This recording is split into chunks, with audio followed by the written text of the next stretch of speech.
Hangry, hunger plus angry, ये शब्द तो हम सबने सुना ही है और सच कहे तो महसूस भी किया है ना?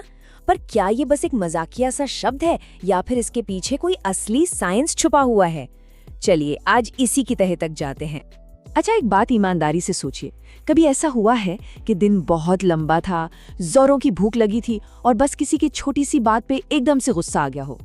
अगर ऐसा हुआ है तो यकीन मानिए ऐसा सिर्फ आपके साथ नहीं होता, ये एक बहुत ही आम बात है। और ये जो आम बात है ना, इसके पीछे एक असली साइंटिफिक रीजन है। हैंग्री होना मतलब कोई मन का वहम नहीं है ये तो हमारे शरीर के अंदर चल रही बायोलॉजिकल इवेंट्स की एक पूरी चेन है जो सीधा हमारे मूड पर असर डालती है। तो आइए समझते हैं कि ये सब होता कैसे है। तो इस पूरी कहानी की जड़ है हमारा कंट्रोल सेंटर, यानी हमारा दिमाग। सब कुछ, लिटरली सब कुछ इस बात पर टिका है कि हमारे दिमाग को अपना फ्यूल, अपना ईंधन मिल रहा है या नहीं। और वो खास फ्यूल क्या है? वो है ग्लूकोज। देखिए, हम जो कुछ भी खाते हैं हमारी बॉडी उसे तोड़कर ग्लूकोज बनाती है। यही ग्लूकोज हमारे बॉडी सेल्स के लिए एनर्जी का काम करता है और हमारे दिमाग के लिए, उसके लिए तो ये सबसे जरूरी एनर्जी सोर्स है। एक मजेदार बात ये है कि हमारे शरीर के जो दूसरे ऑर्गन्स हैं वो एनर्जी के लिए फैट या प्रोटीन भी यूज कर सकते हैं, पर हमारा दिमाग वो थोड़ा नखरीला है। वो बहुत हद तक सिर्फ और सिर्फ ग्लूकोज पर ही डिपेंड करता है। मतलब एक वीआईपी मेहमान की तरह, जिसे बस अपना पसंदीदा खाना ही चाहिए। तो सोचिए, क्या होता है जब खून में ग्लूकोज का लेवल गिरने लगता है?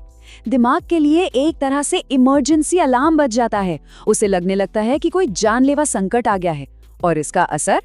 अरे छोटे छोटे काम भी पहाड़ जैसे मुश्किल लगने लगते हैं, फोकस करना मुश्किल हो जाता है और सबसे बड़ी बात, पोलाइट बने रहना, तमीज से बात करना, ये सब बनाए रखना तो लगभग नामुमकिन सा हो जाता है। अब जैसे ही दिमाग को ये सिग्नल मिलता है कि फ्यूल खत्म हो रहा है, बॉडी का अपना अलार्म सिस्टम एक्टिवेट हो जाता है। ये एक इमरजेंसी रिस्पॉन्स शुरू करता है जो जाने अनजाने में हमारे मूड को और भी ज्यादा बिगाड़ देता है। इस पूरे प्रोसेस को हम 3 आसान स्टेप्स में समझ सकते हैं। स्टेप 1, खून में ग्लूकोज का लेवल गिरता है। स्टेप 2, दिमाग बॉडी को सिग्नल भेजता है कि और ग्लूकोज बनाओ। और स्टेप 3, इस काम को करने के लिए हमारा शरीर कुछ खास हार्मोन्स रिलीज करना शुरू कर देता है। और ये हार्मोन्स कौन से हैं? इसमें 2 मेन प्लेयर हैं, एड्रेनलिन और कॉर्टिसोल। एड्रेनलिन ये तो वही फाइट और फ्लाइट वाला हार्मोन है जो हमें किसी भी टकराव के लिए तैयार करता है। और दूसरा है कॉर्टिसोल, जो हमारा प्राइमरी स्ट्रेस हार्मोन है। तो इसका मतलब क्या हुआ? मतलब ये कि जब हमें भूख लगती है तो हमारी बॉडी केमिकली उसी स्टेट में होती है जिसमें वो किसी खतरनाक सिचुएशन में होती है। और यही वजह है कि बिना किसी असली वजह के भी हम तनाव में, चिड़चिड़े और जैसे लड़ने के लिए तैयार महसूस करते हैं। अच्छा, तो कहानी सिर्फ हार्मोन्स पर खत्म नहीं होती। इस खेल में एक और खिलाड़ी है, एक ऐसा ब्रेन केमिकल जो सीधे सीधे मतलब डायरेक्टली भूख को गुस्से से जोड़ता है। इसका नाम है न्यूरोपेप्टाइड वाई, या शॉर्ट में कहें तो एनपीवाई। अब ये एनपीवाई बड़ा कमाल का केमिकल है। इसके 2 बड़े काम हैं। पहला, ये जबरदस्त भूख का एहसास कराता है, और दूसरा, ये अग्रेशन यानी आक्रामकता को भी रेगुलेट करता है। इसे ऐसे समझ सकते हैं कि जब हमारी बॉडी एनपीवाई रिलीज करती है तो ये दिमाग को एक ही टाइम पर 2 मैसेज भेज रही होती है। एक मैसेज जोर से चिल्लाकर कहता है मुझे अभी के अभी खाना चाहिए, और दूसरा कानों में फुसफुसाता है और हाँ, मैं उस खाने के लिए लड़ने को भी तैयार हूँ। चलिए अब आते हैं इस पूरी पहेली के आखिरी और शायद सबसे जरूरी हिस्से पर। सवाल ये है कि जब भूख लगती है तो हमारा सेल्फ कंट्रोल आखिर चला कहाँ जाता है? देखिए, हमारे दिमाग का एक हिस्सा है प्रीफ्रंटल कॉर्टेक्स। आप इसे हमारे दिमाग का सीईओ समझ लीजिए। इसी का काम है ये देखना कि हम सोशल सिचुएशंस में ठीक से बिहेव करें और हमारे इमोशंस काबू में रहें।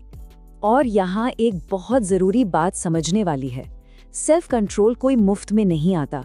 इसमें बहुत ज्यादा एनर्जी लगती है। हमारे दिमाग के इस सीईओ को मतलब प्रीफ्रंटल कॉर्टेक्स को ठीक से काम करने के लिए लगातार ग्लूकोज की सप्लाई चाहिए। तो जब हमारा पेट भरा होता है, ग्लूकोज का लेवल अच्छा होता है, तो ये प्रीफ्रंटल कॉर्टेक्स मजबूती से सब कुछ कंट्रोल में रखता है। ये एक फिल्टर की तरह काम करता है। पर जैसे ही ग्लूकोज कम होता है, ये सीईओ कमजोर पड़ जाता है। इसका फिल्टर काम करना बंद कर देता है और नतीजा, दिमाग के इमोशनल सेंटर से गुस्सा, चिड़चिड़ाहट जैसी भावनाएं बिना किसी रोक टोक के बाहर आने लगते हैं। तो अब सवाल उठता है कि भाई हमारे अंदर ये पूरा सिस्टम बना ही क्यों है? इसका जवाब छिपा है हमारी एवोल्यूशनरी हिस्ट्री में।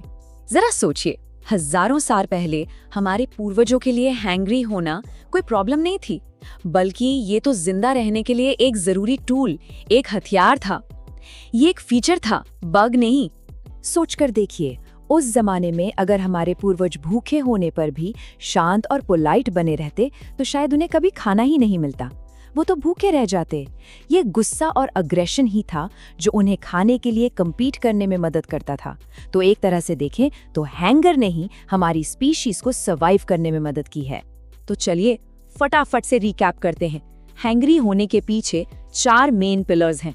पहला, फिजियोलॉजिकल यानी दिमाग में ग्लूकोज की कमी। दूसरा, हार्मोनल यानी स्ट्रेस हार्मोन्स की बाढ़।